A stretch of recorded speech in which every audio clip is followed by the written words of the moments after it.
찬송가 가사를 짓는 분들은 참 대단한 분 같아요. 오늘도 이렇게 찬양대가 찬양하는 그 찬송가의 그 가사를 이렇게 생각해 보니까 나 주께 왔으니 복 주옵소서. 여러분들이 주 예수께 온 곳이에요. 주 예수께 왔기 때문에 주 예수님 우리에게 복을 주십시오. 얼마나 멋있습니까? 그죠? 그러니까 이제 자리만 앉아 있는 게 아니에요. 자리만 앉아 있는 게 아니고 여러분들이 주 예수께 오니까는 주 예수님 우리에게 복을 주십시오. 그러니까 오늘도 여러분들 앉으셔서 예수님 우리에게 복을 주셔야 됩니다. 복을 주셔야 됩니다. 자꾸 복을 달라고 하셔야 돼요. 세상 복 말고요. 예수님이 복이에요. 예수님이 복의 근원이잖아요. 그러니까 복을 주십시오. 예수의 복을 주십시오. 예수의 복을 주십시오.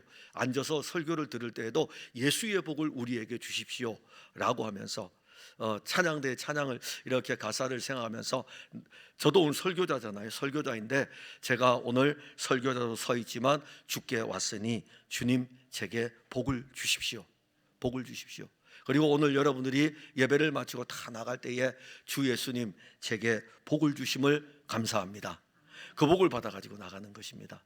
오늘 믿음에 대해서 우리가 좀 함께 보려고 합니다. 여러분들이 생각할 때에 예수님의 제자들은 믿음이 있었을까? 예수님께서 예수님의 제자들을 데리고 다녔죠.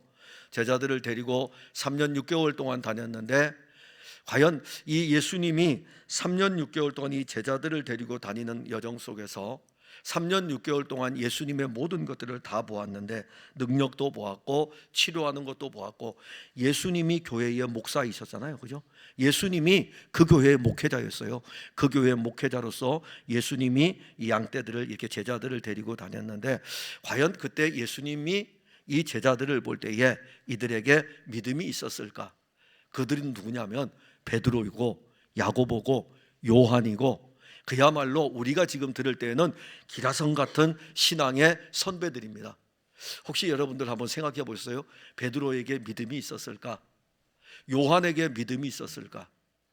그러면서 이제 오늘 우리가 설교를 들으면서 베드로만도 못하고 야고보만도 못하고 바울만도 못한 우리인데 우리가 교회를 주의 영의 인도함을 따라 30년 40년을 교회를 다녔는데 내게 진짜 믿음이 있을까? 예수님께서 만일 이 교회에서 오늘 설교를 하신다면 여러분들에게 이렇게 물어보겠죠. 믿음이 있느냐라고 물어보겠죠. 그럴 때 오늘 여러분들은 이 말씀을 들으면서 내 믿음도 한번 점검해 보고 그러면서 믿음이 더하여지는 이 은혜가 어떻게 나타나는지를 오늘 한번 보면 여러분들 좋을 것입니다. 예수님의 제자들이었던 참 오늘 표현이 이렇게 나와요. 예수님의 제자들 그리고 사도들 이렇게 언급이 되는데 예수님의 제자들이었던 사도들이 예수님에게 와서 이렇게 말씀합니다. 우리에게 믿음을 더하소서. 우리에게 믿음을 더하소서. 그래서 이 사도들이 예수님의 제자들이었던 사도들이 자기들의 믿음을 더하여 달라고 예수님께 요청을 합니다. 자, 왜 사도들은 이 요청을 갑자기 했을까요? 그러니까 오늘 우리가 본문만 보면은 이해하기 어렵죠. 왜 사도들은 예수님에게 갑자기 믿음을 더하여 달라고 이렇게 요청을 하였을까? 그런데 이 말씀을 우리가 이제 보려면은 그 앞에 어떤 말씀이 전해졌는지를 보면 돼요. 그 말씀을 사도들이 딱 들었을 때에 우리 그거 못하는데 우리 그거 따라 할 수 없는데 예수님이 아무리 말씀하셔도 우리는 그거 못하는데 그럼 도대체 무슨 말씀을 하셨느냐 이거죠. 그래서 누가복음 17장 1절과 2절에 실족하게 하는 것이 없을 수는 없으나 그렇게 하는 자에게는 화로다. 그가 이 작은 자 중에 하나를 실족하게 할진대 차라리 연자맷돌이 그 목에 매여 바다에 던져지는 것이 나으리라. 실족에 대한 문제예요. 실족에 대한 문제. 그 다음에 누가복음 17장 3절과 4절에 너희는 스스로 조심하라. 만일 내 형제가 죄를 범하거든 경고하고 회개하거든 용서하라. 만일 하루에 7번이라도 내게 죄를 짓고 7번 내게 돌아와 내가 회개하노라 하거든 너는 용서하라 하시더라. 용서에 대한 부분입니다. 실족하게 하지 말라는 내용하고 그 다음에 용서하라는 이 말씀을 예수님이 하셨어요. 그런데 제자들이 이 말씀을 가만히 듣고 보니까는 자기들을 보면 알잖아요. 우리도 이 말씀을 받을 때 우리 본성을 보면 알잖아요. 우리가 수도 없이 사람을 실족시키는, 저도 사람을 실족시켜요. 왜 안 시킵니까? 저도 사람을 실족시키고 여러분들도 사람을 실족시켜요. 그뿐 아니라 용서요, 한두 번은 용서할 수 있어도 7번씩 우리가 어떻게 용서할 수 있겠습니까? 예수님이 지금 이 하신 말씀은 아담의 본성을 가진 우리들은 흉내는 낼 수 있어도 그 말씀을 그대로 다 할 수는 없어요. 그러니 제자들이 이 말씀을 딱 받았을 적에 이행할 수 없는 이 말씀인 것을 자기들이 아는 것입니다. 아마 여러분들도 이 성경을 읽으면서 만약에 여러분들이 누가복음 17장을 읽는다 그러면은 17장을 읽으면서 1절, 2절, 3절, 4절 그냥 이렇게 읽어가는 사람도 있을 것이고, 이거 읽으면서 거기에 탁 꽂혀가지고 이걸 어떻게 한대? 예수님이 이걸 어떻게 하라고요? 제자들도 지금 힘들어하는데 우리가 이 말씀을 어떻게 이행하라고요? 인간의 연약함, 인간의 패역함, 인간의 악함은 다른 사람을 실족시킬 수밖에 없으며 용서를 하는 것도 한계가 있습니다. 그런데 예수님은 제자들에게 실족해 하는 일과 용서에 대해서 말씀했어요. 그래서 이 말씀을 들은 제자들이 예수님에게, 예수님, 우리에게 믿음을 더해 주세요. 우리에게 믿음을 더해 주세요. 왜 예수님의 제자들이 이 말씀을 할까요? 예수님이 하신 이 말씀을 우리는 이룰 수 없습니다. 이 말씀을 이룰 수 있도록 우리에게 믿음을 더하여 달라고 요청하였던 것입니다. 예수님은 믿음을 더하소서라고 요청하는 이 사도들에게 무슨 말씀을 할까요? 성경을 여러분들 읽다 보면 간혹 가다가 우리 예수님이, 오해하지 마세요. 이 영상으로 나가는데 근데 오해하지 마세요. 간혹 가다 보면 우리 예수님 사오정 같으셔요. 아니 지금 이 말씀을 하면 우리가 그래야 될 거 아니에요. 우리는 보통 이렇게 오면은, 그래 믿음을 더해달라고, 그래 믿음을 더하려면 이렇게 해야 돼, 이렇게 가야 되는데 예수님 없이, 예수님께서 뜬금없이 겨다시 하나할 만한 믿음을 이야기하는 거예요. 그 다음에 종이 수고하고 애쓰는 일에 대해서 말씀하는 것입니다. 아니 그게 실족해 하는 일하고 그게 용서하는 일하고 무슨 관계가 있냐 이겁니다. 아니 제자들이 그렇게 물어봤으면 거기에 대해서 답변을 해야 되는데, 아니 우리 주일학교 꼬마 친구가 있거든요. 제가 그 친구를 하도 제 옆에서 너무너무 귀여워요. 너무너무 귀여워요. 제 옆에 아주 지금 교회만 오면 제 지근거리에 있기 때문에 제가 지금 이 성경을 들고 다니는, 가방을 들고 다니는데, 그럼 가방도 들고 다니게 할 텐데, 그래서 제가 우리 교회에서 조사라고 제가 일부러 막 부르고 그래 이제는. 근데 그 친구가 간혹 가다 성경에 대해서 질문을 할 때가 있어요. 질문을 하는데 이 질문에 대해서 답변을 해주거든요. 그러면은 자기한테 성이 안 차면 그래요. 자기한테 차지 않으면 그거 말고요, 내가 이렇게 물어봤잖아요. 그러니 그게 뭐냐고요? 이렇게 물어요. 아니 주일학교 아이들도 그렇게 묻는데, 아니 우리 예수님은 지금 제자들이 실족하게 하는 일이 없어야 된다, 용서해야 된다 이 말씀을 했는데, 아니 갑자기 겨자씨 하나할 만한 믿음에 대해서 이야기하고 그 다음에 또 종과 주인에 대해서 이야기를 하면은 아마 그 친구가 아마 예수님을 만났으면 그래서, 예수님 제가 물어본 게 지금 그 이야기 아니잖아요. 내가 물어본 것은 실족하게 하는 일에 대해서 예수님 말씀하신 거, 그리고 우리가 그걸 할 수 있도록 믿음을 달라고 지금 이야기했는데 예수님 왜 그 말씀 하시느냐고 아마 그렇게 그 친구도 물어볼 것입니다.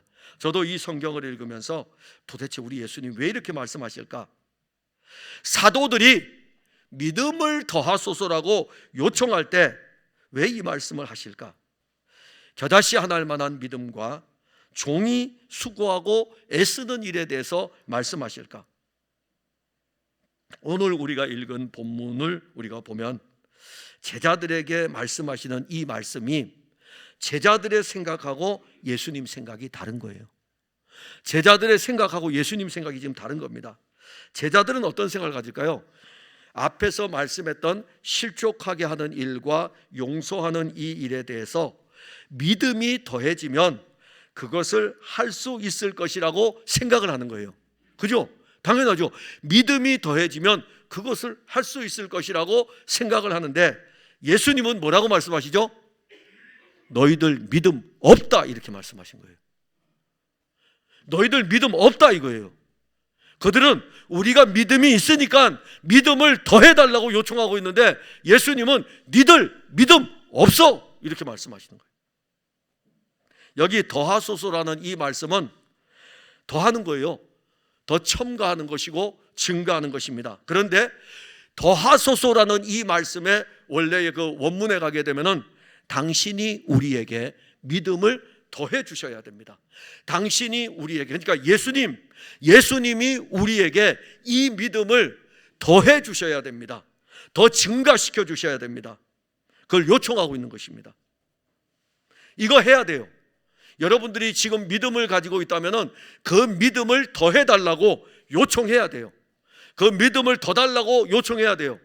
그런데 이 일은 오늘 우리가 이 본문의 사건만 지금 보는 것이고 실질적으로 전체를 다 풀어가게 되면은 이 제자들에게는 믿음이 더해졌어요.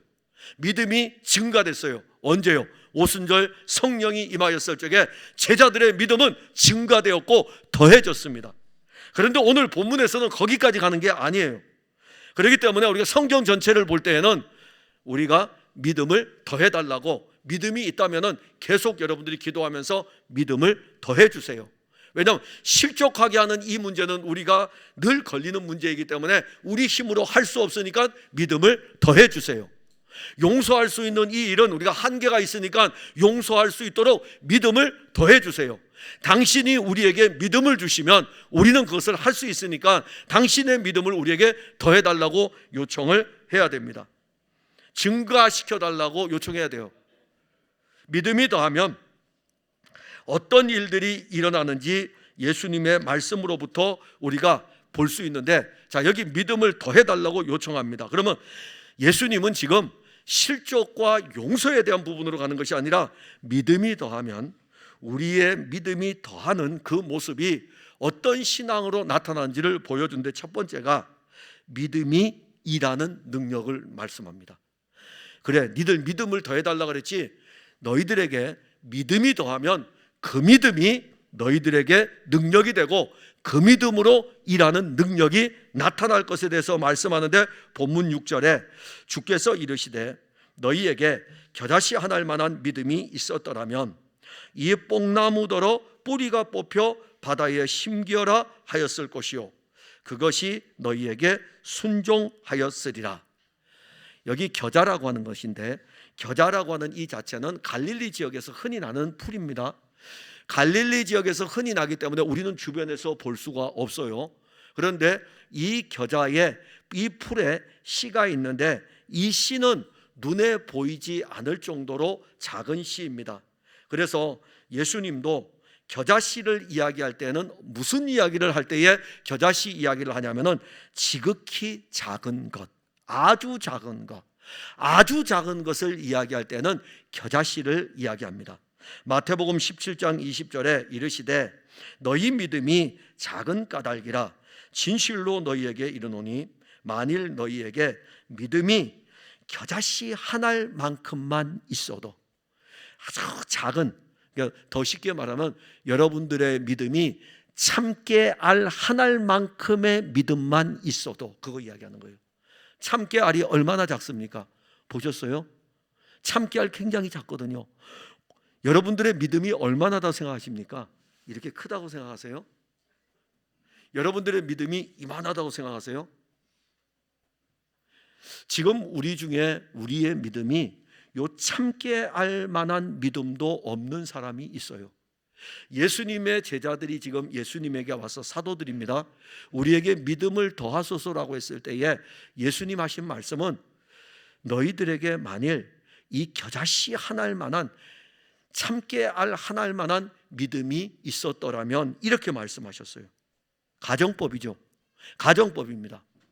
만일 너희들에게 고만한 그 참깨알 한 알만한 믿음이 있었더라면, 이 말은 무슨 말이죠?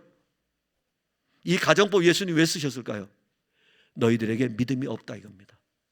너희들에게 그만큼 작은 믿음만 있었더라도 너희들은 그 믿음조차도 없다 이겁니다. 가정법을 쓰신 거예요. 그냥 가정하는 거죠. 너희들에게 믿음이 있었더라면, 그만한 믿음만 있었더라도, 이 말은 바꾸어 말하면 실제는 너희들은 믿음이 없다 이겁니다. 예수님께서 사용하신 거예요. 사용하신 가정법이에요. 그런데 제자들은 지금 예수님에게 어떻게 요청을 하죠? 우리에게 믿음을 더하소서. 자신들이 지금 믿음이 있다고 생각하는 거예요. 왜 그럴까요?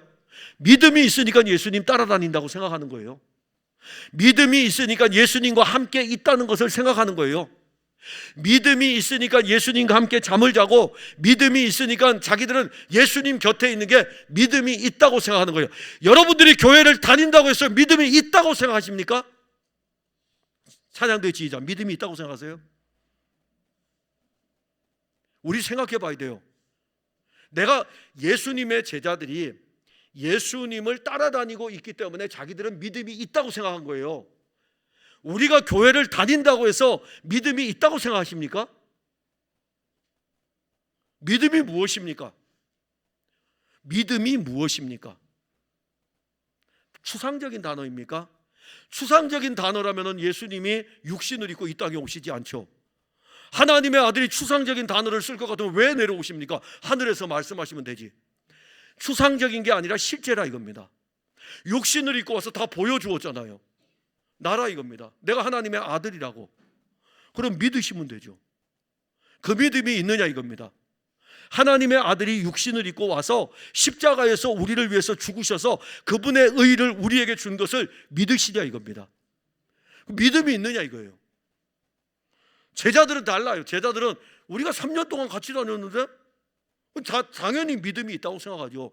여러분들도 그렇잖아요. 저도 그렇고 우리가 다 제가 목사인데 당연히 믿음이 있다고 생각하죠. 여러분들도 교회를 다닌 지 30년 40년 됐으니까는 믿음이 있다고 생각할 거 아닙니까? 그래서 여기 앉아있는 모든 분들은 믿음이 있다고 다 생각하고 지금 앉아 있는 것입니다. 그러니까 그 제자들은 이렇게 묻는 거예요. 예수님, 우리 믿음을 더해달라고 이렇게 요청하고 있는 것입니다. 그런데 예수님은 이 요청을 딱 받자마자 하시는 말씀이 너희들에게는 겨자씨 하나일 만한 믿음도 없다 이렇게 말씀하신 거예요. 만일 너희들에게 겨자씨 하나일 만한 믿음이 있었더라면, 없다는 이야기죠. 그 믿음조차도 없다 이겁니다. 너희들에게 겨자씨 하나일 만한 믿음이 있었더라면 어떤 일이 일어나냐면 능력이 있다 이겁니다. 그 믿음으로 말미암은 능력이 있을 것에 대해서 말씀하는 것입니다. 겨자씨 하나일 만한 믿음도 없는 그들은 예수님이 하시는 이 말씀을 믿음으로 받기가 얼마나 어렵겠습니까? 그러니까 우리가 예수님 말씀을 믿음으로 받는 거예요. 믿음으로 받는 것입니다. 그분이 말씀하셨기 때문에 그분이 이루시는 것을 믿음으로 받는 거예요. 태초에 하나님이 천지를 창조하시니라. 하나님의 입에서 말씀하시니까 창조된 것을 믿음으로 받는 것입니다. 그걸 가지고 뭘 논리적으로 목사님 그거요 과학적으로 증명해 봐야 됩니다. 증명 많이 해보세요. 믿음이 자라나. 믿음은 그분이 하신 일을 믿는 거예요. 38년 된 병자를 고쳤으면 그런 일이 어디 있습니까? 그거 가서 진단해보고 진찰 받아보고 다 나았는지 확인을 해봐야 되는데요. 아니요, 예수님이 내 자리를 들고 일어나 걸어가라 했더니 38년 된 병자가 걸어갔더라. 믿으시면 되는 거예요. 그게 믿음이에요. 근데 어떻게 그렇게 한대요? 하나님의 아들이니까 하죠. 그러니까 우리는 우리의 사고로 자꾸 접근하는 거예요. 그게 어떻게 일어난대요? 예수님은 우리하고 달라요. 예수님은 하나님의 아들이셔요. 하나님의 아들이 말씀하시면 말씀하신 대로 그대로 이루어지거든요. 그러면 우리 편에서는 하나님의 아들이신 그 예수가 말씀하시면 아멘, 믿음으로 이루어짐을 믿으시는 거예요. 지금 제자들은 3년 동안 예수님과 함께 같이 다녔지만은 예수님 하시는 말씀을 옆에서 다 봤다고요. 말씀도 들었고 예수님 하시는 능력도 나타내는 것을 다 보았고, 그렇음에도 불구하고 그들은 우리에게 믿음을 더해달라고, 우리 믿음 있으니까 믿음 더해달라고. 근데 예수님은 믿음 없는데 니들 믿음 없는데. 그게 이제 우리에겐 충격으로 와야 돼요. 사실 어떤 의미에서 보면은 오늘날 교회를 다니는 많은 사람들이 내가 정말 믿음이 있는지에 대한 부분에 대해서 점검을 해 보아야 됩니다. 그래서 사도들은 이렇게 기도해야 되죠. 예수님에게 이렇게 요청해야 돼요.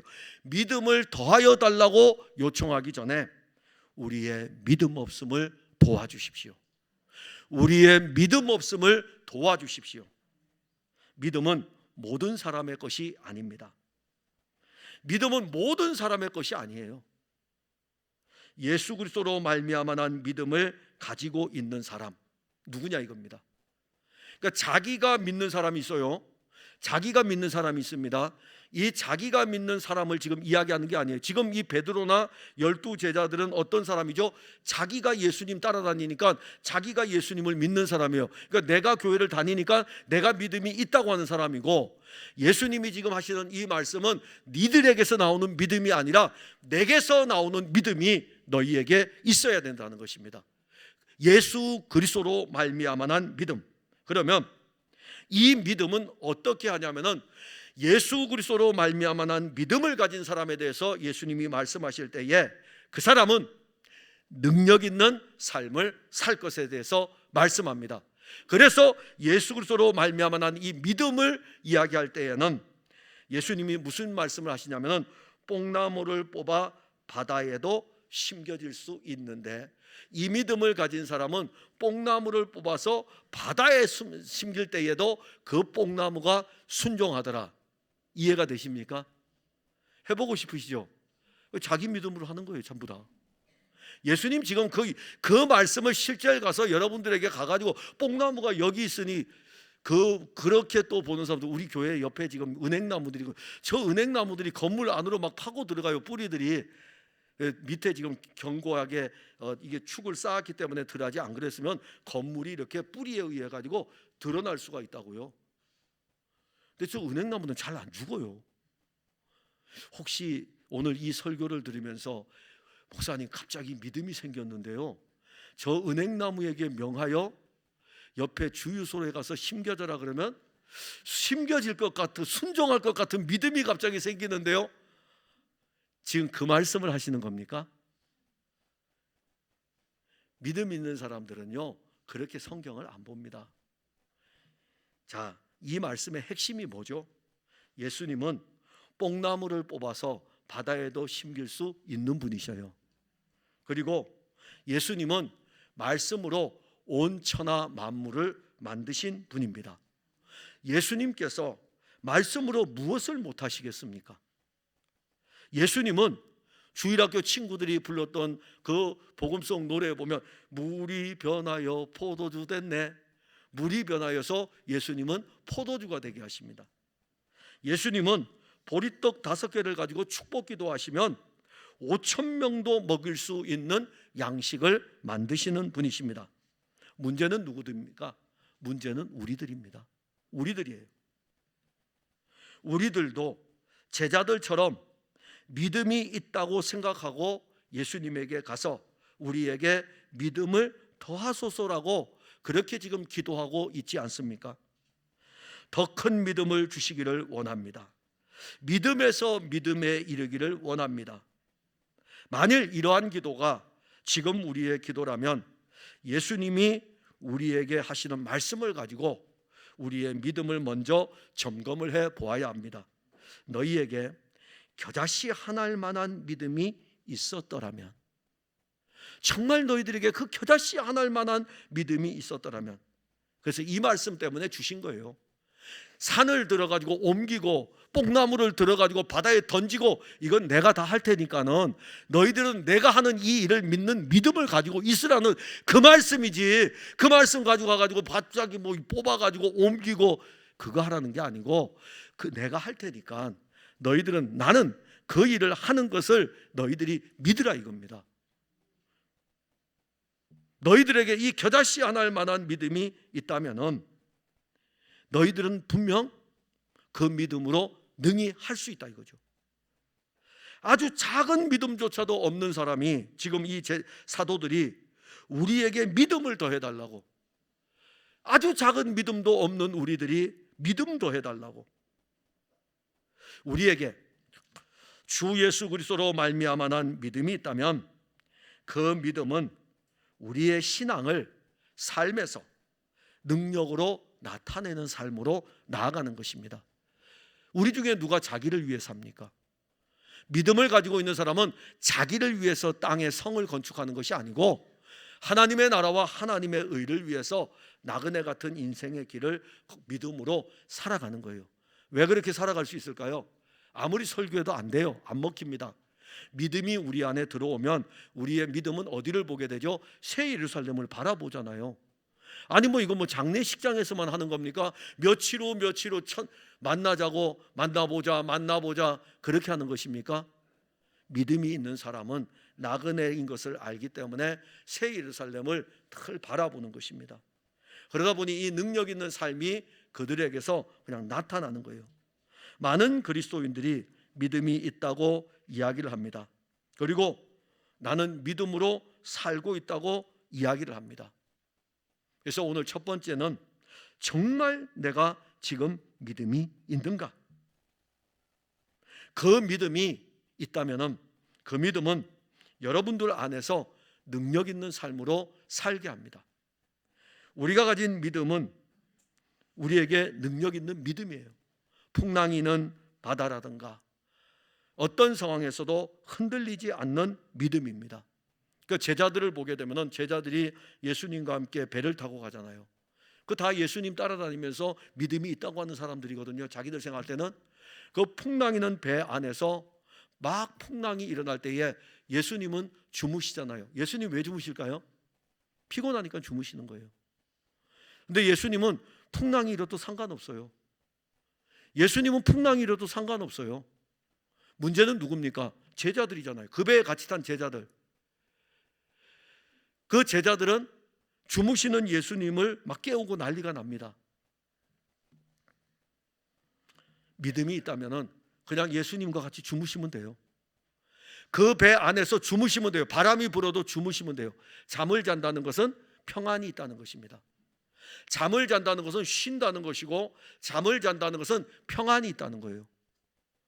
세상에 어떤 환난 바람이 불어올지라도 겨자씨 안 할 만한 믿음이 있다면 우리의 믿음은 그 세상의 환경 속에서 결코 흔들리지 않습니다. 이 믿음은 어디서 날까요? 제자들처럼 믿음이 있다고 생각하는 자기들의 믿음이 아니라 예수 그리스도로 말미암아 난 믿음입니다. 그래서 사도행전 3장에 가게 되면 나면서부터 안진뱅이 된 자를 고칩니다. 그때 나면서부터 안진뱅이 된 자를 고칠 때에 베드로와 요한이 나면서부터 안진뱅이 된 자에게 설교할 때에 이렇게 설교하셔요. 예수 그리스도로 말미암아 난 믿음이 너를 고쳤다 이겁니다. 너 믿음이 너를 고친 게 아니고 예수 그리스도로 말미암아 난 믿음이 너를 고쳤다 이거예요. 우리가 가져야 될 믿음은 내가 믿는 것이 아니고 입으로는 내가 고백하지만은 정말 이 믿음이 내게서부터 출발되는 것이 아니라 예수 그리스도로 말미암아 난 믿음. 예수님 지금 그 말씀하시는 거예요. 겨자씨 하나일 만한 믿음은 너희들은 믿음이 있다고 생각했지만 아니라 이겁니다. 내게로 말미암아 나로부터 시작되는 내가 너희에게 준 이 믿음. 그래서 믿음은 선물인 것입니다. 믿음이 선물이에요. 예수 그리스도로 말미암아 난 이 믿음을 가지게 되면 어떤 일이 일어나면은 신자가 안전뱅이에서 일어나게 돼요. 그러니까 오늘날 교인들이 안전뱅이 신자들이 많습니다.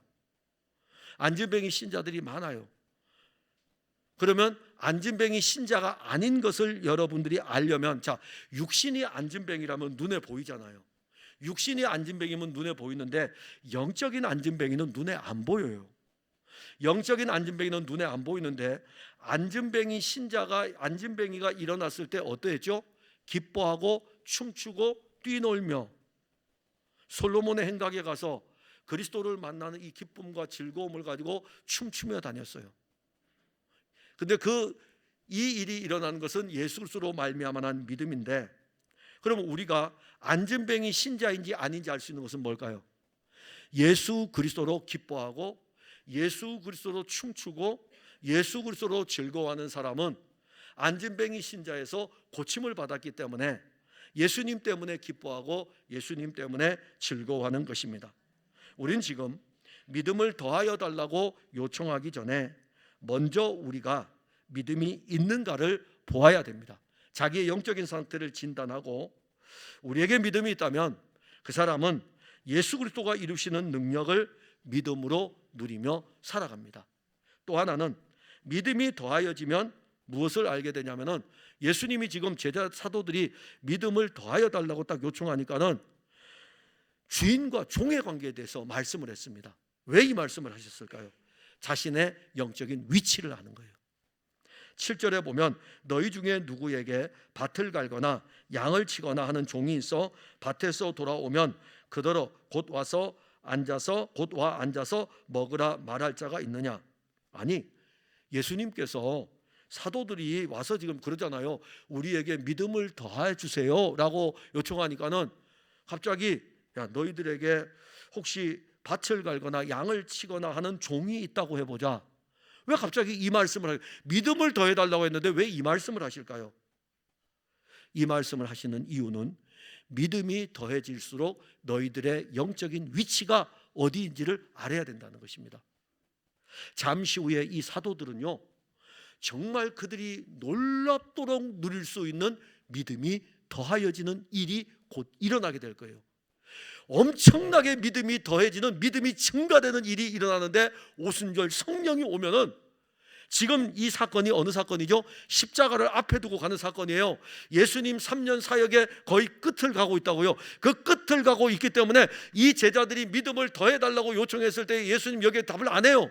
당연히 이들의 믿음은 더하여질 것을 예수님은 아시기 때문에 지금 너희들에게 중요한 것은 믿음이 더해졌을 때에 너희들의 위치가 어디인지를 알아야 된다 이겁니다. 그거 지금 말씀하시는 거예요. 예수님이 이렇게 말씀하시는 이 이유가 바로 거기에 있는 것입니다. 그들의 영적인 위치, 어떤 관계라고? 위치가 예수님과 제자들의 관계가 주인과 종의 관계라는 것입니다. 당시의 주인과 종의 관계는요, 상명하복의 관계이기도 해요. 근데 그 뛰어넘어요. 상명하복의 관계를 뛰어넘어서 종은 주인을 위해서 존재할 뿐입니다. 자기가 없어요. 종은 오직 주인을 위해서 존재합니다. 만일 여러분들이 예수 그리스도의 종이라고 고백한다면, 오늘날 한국 교인들은 참 언어도 고상하게 잘 쓰더라고요. 목회자를 위해서 기도할 때에는 어르신들이 많이 쓰시죠. 하나님, 우리 종님을 붙들어 주시고, 아니 종에게 님자 붙이는 건 한국 교회밖에 없을 거예요. 근데 생각할 때요, 목회자를 위해서 기도해야 되니, 이 목회자를 위해서 기도한다고 높임말을 쓰려고 하니 종님을 위해서 기도하고 그렇게 한다고요. 종은 님자도 원래 안 붙여요. 종은 님자도 없어요. 종은 자기 것이 없어요. 종은 그냥 주인을 위해서 있을 뿐입니다. 종이 밭에 가서 하루 종일 일합니다. 그리고 하루 종일 일하고 들어와요. 그런데 그때 되면 이제 저녁 시간이 되겠죠.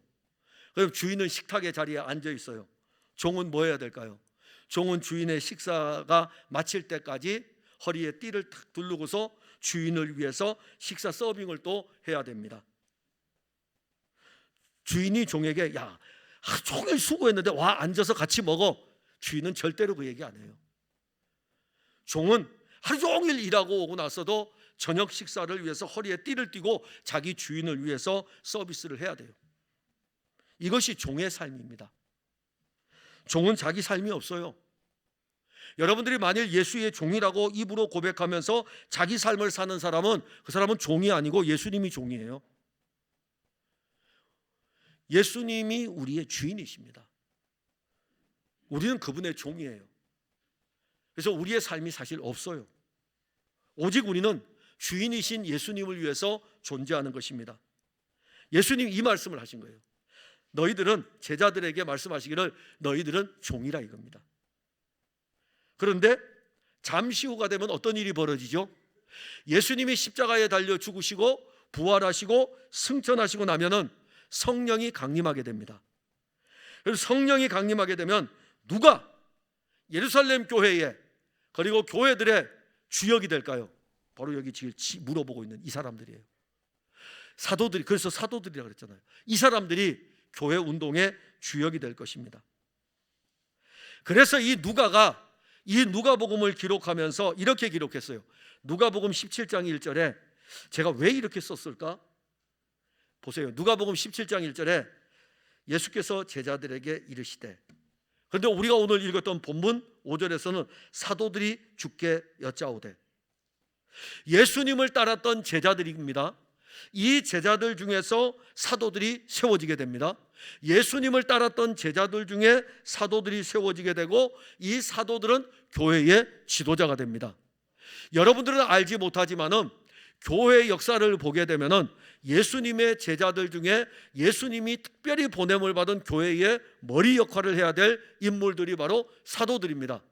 그런데 교회 역사에서 이 사도들로부터 가르침을 받은 교회의 아버지를 어떻게 표현하는지 아세요? 사도 교부라 그래요. 교부는 교회의 아버지예요. 그런데 교부 시대라는 이 역사가 있는데, 교부 시대의 역사에서 딱 나눌 적에 교부들 중에서도 사도들로부터 가르침을 받은 교부를 사도 교부라고 별도로 칭하고 있다고요. 그러면 사도가 얼마나 대단한지 아시겠죠? 사도 대단한 겁니다. 그런데 오늘 이 사도들이, 앞으로 이 제자들 중에 사도들이 나오게 되고, 사도들은 교회 지도자가 되고, 사도들은 기독교 공동체를 이끌어가는 영적 지도자인데, 뿐만 아니라 이 사도들은 어떨까요? 성령이 강림하시고 나면은, 오순절 성령이 강림하시고 난 다음에 첫 번째 나타났던 능력은 누구에 의해서 나타난 것을 기록했을까요? 베드로와 요한이잖아요. 사도예요. 베드로와 요한 사도. 나면서부터 안전병이 된 자들, 제9시 기도 시간에 기도하러 올라가다가 성전 미문에 앉아있는, 나면서부터 안전병이 된 그 자들을 고치는 사람이 누구입니까? 사도들 아닙니까? 베드로와 요한 아닙니까? 그들은 이제 능력의 사도들이 될 것입니다. 그들은 예루살렘 교회의 영적인 지도자이고, 그들은 지금 생명의 능력을 가지고 있고, 그리고 이들은 생명의 능력을 가지고 안전병이도 고치기도 하고, 얼마나 대단한 능력인지 말로 할 수 없어요. 그러면 이들은 교회에서 어떻게 될까요? 주인이 되겠죠. 교회에서 주인이 되겠죠.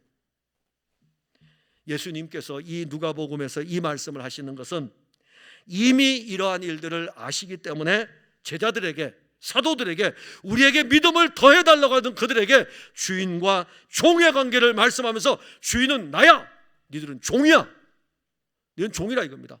아무리 큰 능력을 받을지라도 니들은 종이야, 이 말씀하시는 거예요. 사도들은 주 예수 그리스도의 종일 뿐입니다. 사도들은 주 예수 그리스도를 위해서 죽도록 충성하고 예수 그리스도만을 위해서 살아갈 뿐입니다. 그리고 이렇게 고백하죠. 본문 9절에 예수님 말씀 또 하시는 거예요. 명한 대로 하였다고 종에게 감사하겠느냐. 다음 주에 우리 안수 집사에서 풍성한 축제를 주도하는데 미리 감사의 인사를 드려야 될 것 같아요. 제가 부탁을 드렸는데 제가 손이 안 갈 정도로, 그래서 주중에 우리 시찰에, 우리 남부 시찰하고 경기 동부노회 남부 시찰하고 서부 시찰 목회자들의 모임이 있었어요. 식사 모임이 있고 난 다음에 우리 교회에서 잠시 차를 마셨습니다. 차를 마시면서 다 올라가면서 그러는 거예요. 풍성한 축제? 이거 어떻게 하는 거예요? 그래서 이제 하는데 대답하기를 어떻게 대답했을까요? 저는 몰라요. 안수 집사에서 합니다. 아니, 안수 집사회가 그런 거 할 수 있어요? 우리의 사고죠.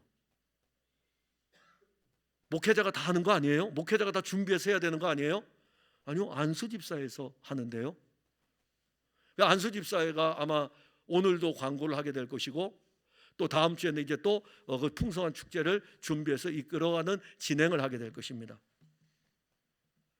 근데 저는 예수님처럼 못할 것 같아요. 정말 여러분 미리 인사드릴게요. 고생 많이 하실 것 같습니다. 근데 예수님은 뭐라 그러시냐면은 이렇게 말씀하셨어요. 명한 대로 하였다고 종에게 감사하겠느냐? 우리 예수님 좀 인정사정 없으신 것 같아요. 주인과 종의 관계 이야기예요. 주인은 종이 그렇게 수고했을지라도, 야, 너 수고했다, 이거 안 한다 이겁니다. 근데 예수님은요 이렇게 안 하셔요. 우리의 주인이신 예수님은 우리에게 이렇게 말씀하셔요. 칭찬과 존귀와 영광이 있을 것이다. 주님은 칭찬하셔요. 잘하였다고 칭찬하십니다. 주님은 그런 분이 아니셔요. 단 사도들에게 알려주는 것은 너희들이 그렇게 수고할지라도 주인과 종의 관계를 보라 이겁니다. 종은 주인을 위해서 할 일을 한 것뿐입니다. 그의 시간과 그의 재능을 주인을 위해서 쓰여졌다면 그냥 종은 그것으로 족한 것입니다. 믿음이 더하여지면 자신의 영적 위치가 어디인지 알게 됩니다. 그래서 이제 성경을 여러분들에게 알려드립니다. 바울이 쓴 성경이 13권입니다. 그 중에 하나만 제가 찾았어요. 더 찾으면 설교가 길어지니까 로마서 1장 1절에 바울이 로마 교회에 편지를 씁니다. 그리고 자기를 이렇게 표현합니다. 예수 그리스도의 종 바울. 예수 그리스도의 종 바울. 그럼 바울이 13권 썼어요. 그 다음에 또 다른 사람들이 썼겠죠. 야고보가 편지를 썼어요. 야고보가 쓴 편지를 알려드릴게요. 야고보서 1장 1절에 하나님과 주 예수 그리스도의 종 야고보. 베드로도 썼네요. 베드로도 편지를 썼어요. 베드로가 쓴 2권의 편지 중에 한 권 중에 베드로후서 1장 1절에 예수 그리스도의 종이며 사도인 시몬 베드로. 유다도 편지를 썼어요. 유다는 어떻게 썼냐면은 예수 그리스도의 종이요 야고보의 형제인 유다.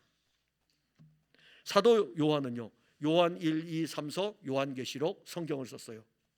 사도 요한이 반모섬에서 받은 계시의 글을 기록하면서 예수 그리스도의 계시라 이는 하나님이 그에게 주사 반드시 속히 일어날 일들을 그 종들에게 보이시려고 그의 천사를 그 종 요한에게 보내요.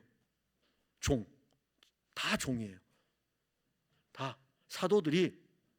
그러니 지금 여기 물어본 사람이 누구죠? 17장 1절에 예수께서 제자들에게 이르시되 했는데 17장 5절에 가면 사도들이 예수님께 물어보는 거예요. 이 말씀을 그대로 받으면서 그들이 얼마 조금 며칠 있으면은 얼마 안 되면은 예수님이 우리에게 주인과 종의 관계를 얘기했는데 성령을 받고 나서 믿음이 더하여지고 난 다음에 그들이 시간이 흘러서 편지를 쓸 때는 다 이렇게 썼어요. 예수 그리스도의 종. 성경 공부를 하려면 이렇게 해야 돼요. 성경을 배우려면 이렇게 배워야 돼요. 누가복음 17장에 이 말씀을 했더니 그 말씀을 기억하고 있다가 수십 년이 지난 뒤에 자기들의 영적인 위치가 교회의 아버지잖아요. 자기들의 영적인 위치가 교회의 지도자잖아요. 그럼에도 불구하고 편지를 쓸 때는 예수 그리스도의 종 이렇게 쓰는 거예요. 말씀이 오늘 여러분들에게 주어진 이 말씀이 오늘로 끝나는 게 아니에요. 오늘 주어진 이 말씀이 5년 뒤에 10년 뒤에 이 말씀이 여러분들을 또 이끌어가는 거죠. 이끌어가게 되면 그 말씀을 따라서 예수님이 내 주인이십니다. 나는 종입니다. 드디어 제가 알았습니다. 믿음이 더하여지니까 제 위치가 어디인 줄 알았습니다. 믿음이 더하여지니까. 믿음이 더하여지면 자기의 영적인 위치가 높아지는 것이 아니라 오히려 더 낮아집니다. 자, 믿음이 큰 자가 낮아진다. 예수님보다 믿음 큰 사람 누가 있습니까? 예수님보다. 그런데 예수님은 가장 큰 믿음을 가졌음에도 불구하고 오히려 가장 낮은 자로 살았습니다. 예수님께서 낮은 자로 살으신 것은 우리에게 예수님 자신의 믿음을 주어 우리로 하여금 예수님의 생명으로 살게 하기 위함입니다. 예수님 당시에 종교 지도자들은 어땠습니까? 다 높았잖아요. 예수님 당시에 대제사장은 높은 자리에 있었어요. 예수님 당시에 하나님을 믿는다고 하는 그들은 하나님의 자리에 다 있었어요. 바리새인들도 그랬고, 그런데 하나님의 아들이 육신을 입고 왔는데 그 예수님 당시에 종교 지도자들, 대제사장들, 율법 교사들, 그 모든 자들이 높은 자리에 앉아가지고 누구를 심판합니까? 하나님의 아들을 심판하는 거예요. 자기들이 높은 자리에 앉아가지고.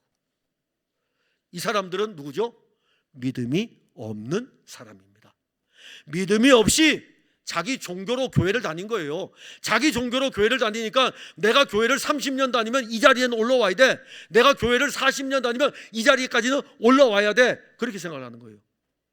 제가 이번에 노회 고시부를 이제 나왔는데, 노회 고시부 3년을 있었는데, 고시부에 있으면서 어떤 한 교회에서 장로로 피택이 된 분한테 제가 질문을 던졌다고요. 몇 번 장로 피택에 떨어지셨습니까? 물었어요. 3번째 됐대요. 장로 피택 해마다 하는 건 아니죠. 우리 교회도 지금 장로님 세운 지가 얼마나 됐는데. 자, 여러분들 중에 장로 투표를 했을 때에 표가 안 나오면은 천거가 당회에서 천거 추천이 됐습니다. 장로표가 안 나와도 그럼 얼마나 부끄럽겠어요. 이 교회 계속 다닐 수 있겠습니까? 3번 떨어졌대요. 3번 떨어지고 2번 떨어지고 3번째 됐대요.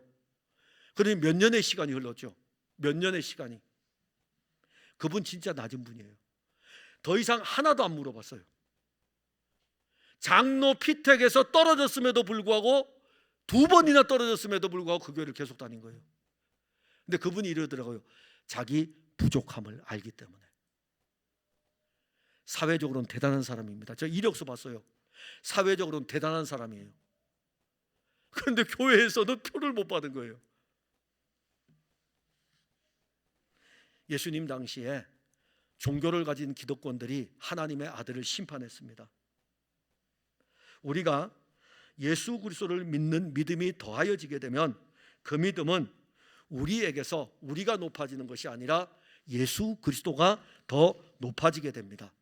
이게 믿음이 더하여지는 거예요. 마지막으로 믿음이 더하여지면 자기가 무익하다는 것을 알게 됩니다. 10절에 보면 이와 같이 너희도 명령받은 것을 다 행한 후에 이르기를 우리는 무익한 종이라 우리가 하여야 할 것을 하여야 할 일을 한 것뿐이라 할지니라.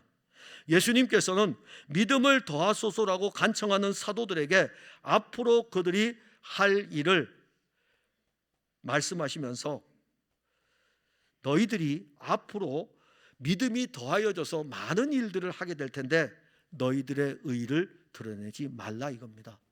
너희들의 의를 드러내지 말라. 하나님의 아들이 육신을 입고 왔습니다. 그때 유대 땅에 대제사장들이 있었습니다. 율법 교사들이 있었습니다. 나름대로 누구보다 하나님을 열심히 섬겼던 바리새인들이 있습니다. 예수님 그들에게 뭘 봤죠? 그들의 의를 보았어요. 그들의 의를 보았어요. 종교적 의를 보았습니다. 그들의 의가 얼마나 대단한지 그들의 의는 이렇게 나타났어요.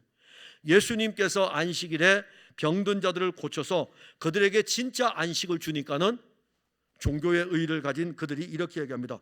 왜 안식일을 범하냐? 왜 안식일을 범하냐? 또 예수님께서 나와 아버지는 하나다라고 하니까는 너가 지금 하나님과 하나라고? 참남한 말을 하는구나.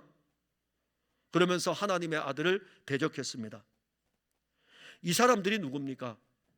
이 사람들은 하나님의 아들 예수를 믿지 않은 사람들이에요. 이 사람은 종교만 있을 뿐, 유대교 종교만 있을 뿐이에요. 오늘날도 교회를 다니는 사람들 중에는 기독교 종교만 있지 예수님에 대한 믿음이 없는 사람들이 다반사입니다. 그렇다고 제가 이 교회 나오지 말라는 게 아니에요. 나오셔야 돼요. 자꾸 나와서 들어서 믿음은 들음에서 나고 들음은 그리스도의 말씀으로 말미암기 때문에 자꾸 듣는 중에 믿음은 생기는 것입니다.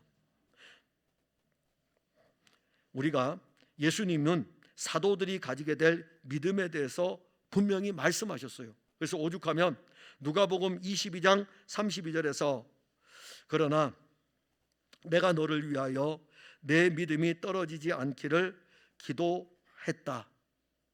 믿음을 주시는 분도 예수님, 그 믿음을 붙들어 주시는 분도 예수님입니다. 그래서 사도들은 믿음을 더하소서라고 간청하게 되는데 그들이 믿음이 더하여지면 그들은 이제 예수 그리스도를 위해서 살고 난 다음에 이렇게 고백하죠. 우리는 무익한 종입니다. 우리는 무익한 종입니다. 그뿐 아니라 더 나아가서 우리가 하여야 할 일을 한 것입니다. 주인의 일을 한 것입니다. 우리는 예수님의 말씀에서 믿음이 더하여지면 자기의 의가 전혀 없는 것을 알게 됩니다.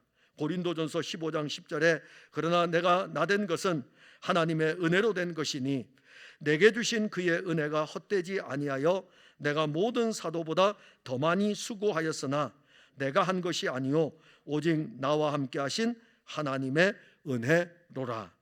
믿음이 더하여지면 그 믿음이 은혜였다는 것을 알게 됩니다. 우리가 구원받은 것도 은혜고 우리가 살아가는 삶도 은혜입니다. 우리는 아담의 옛 본성을 가지고 있습니다. 허물과 죄로 죽은 자들입니다. 우리에게 성령을 주어 그의 영이 우리를 거듭나게 예수의 생명을 갖게 하고 이 예수의 생명을 가진 우리들은 그 생명으로 사는 것입니다. 내가 그리스도와 함께 죽고 나는 죽는 거예요. 내 육체의 아담의 본성은 죽고 예수 그리스도의 생명으로 사는 것입니다. 예수의 생명으로 사는 그리스도인은 누구든지 자기의 무익함을 압니다. 예수님이 말씀하신 것처럼 그저 우리는 무익한 종일 뿐입니다. 무익한 종을 부르셔서 이제 주 예수 그리스도의 유익한 종이 되게 하셨습니다. 그리고 우리는 주 예수 그리스도를 위해서 종으로 살아온 평생을 이렇게 고백할 것입니다. 우리가 이 모든 무거운 짐들, 이 세상을 살았던 짐들을 다 내려놓고 이 세상을 떠날 때에 우리가 하여야 할 일을 한 것뿐입니다. 우리가 자랑될 만한 것이 없습니다. 우리는 그저 주님의 종으로 주님이 우리에게 주신 믿음으로 우리가 여기까지 온 것입니다. 이게 믿음을 더하여 달라고 기도했을 때에 예수님 하신 말씀의 내용의 핵심입니다. 사랑하는 성도 여러분, 우리 믿음의 분량이 어느 정도입니까? 만일 우리가 아직도 육신의 영향을 받는 믿음을 가지고 있다면 그 믿음은 신령한 음식을 먹을 수 없습니다. 그러나 우리 중에 믿음이 그리스도의 장성한 분량에 이르렀다면 그 사람은 그리스도의 생명으로 살아가는 것입니다. 우리는 믿음을 가지고 있습니다. 우리가 가진 이 믿음에 믿음이 더하여진다면 그 믿음은 어떠할까요? 놀랍겠죠. 그 믿음이 더하여지면 우리에게서 예수의 생명의 능력이 나타날 것입니다. 믿음이 더하여지면 뽕나무를 들어서 바다에 옮기는 이 일을 예수님이 하시는 것에 대해서 믿는 믿음이 더욱더 견고하여지게 될 것입니다. 그 믿음이 생명의 영원한 생명이고 불멸의 생명인데 또 더 나아가면 믿음이 더하여지면 그 모든 일을 한 이에도 내 영적인 위치를 알게 됩니다. 예수님 나는 당신의 종이고 예수 그리스도 그 이름을 높이고 그 이름을 존귀하게 여길 것입니다. 믿음이 더하여지면 마지막으로 은혜였습니다. 주님의 은혜였습니다. 기도하겠습니다. 하나님 은혜를 감사합니다. 저는 오늘 주의 영의 인도함을 따라 주 예수의 말씀을 이렇게 전했는데 예수님 이렇게 제가 기도하는 것은 저를 비롯해서 풍성한 교회를 출입하는 성도들 가운데 오늘 먼저 기도하는 것은 믿음 없는 우리를 도와주셔서 믿음을 우리에게 주옵소서. 믿음을 가지고 있다면 이들에게 믿음을 더하여 주옵소서. 그리하여 이 더하여진 이 믿음이 나를 위해 사는 것이 아니라 그리스도를 위해서 살아감을 보여 주옵소서. 그 능력 있는 삶이 이들에게서 나타나게 하여 주옵소서. 그리고 우리 모든 성도들의 고백은 우리는 종일 뿐이고 무익한 종일 뿐이고 할 일을 한 것뿐임을 주님께 고백할 수 있게 하옵소서. 거기에까지 이들의 믿음이 자라가게 하옵소서. 예수님 이름으로 기도하옵나이다. 아멘.